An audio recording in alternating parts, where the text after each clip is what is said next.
Ассалаумағалейкум құрметті көрермендер. Бүгін өте жиі қойылатын, кейде тіпті ұялып сұралатын сұраққа жауап беремін. Намаз оқымай ораза ұстаса бола ма? Ондай ораза қабыл бола ма? Бірден нақты жауап берейін. Иә, намаз оқымаса да ораза ұстауға болады. Және ол ораза дұрыс болады. Неге? Өйткені намаз бөлек парыз, ораза бөлек парыз. Екеуі екі түрлі ғибадат.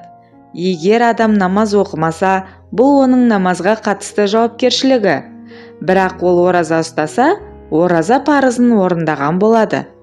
Кейбір адамдар ойлайды, мен намаз оқымаймын, сондықтан ораза ұстауым екіжүзділік шығар. Жоқ, бұл дұрыс ой емес. Керісінше бұл жақсы қадам. Мүмкін адам ораза арқылы жүрегі жұмсарып, бір күні намазға да келеді. Тағы бір нәрсені түсіну керек.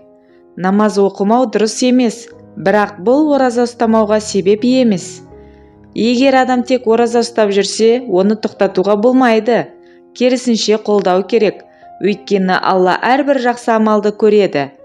Бір ғибадатты орындап жүріп, екіншісіне біртіндеп келу, бұл да рухани өсу.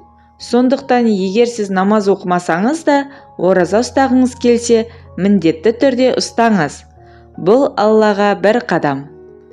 Алла ешқашан неге толық емес деп емес, қашан келесің деп күтеді.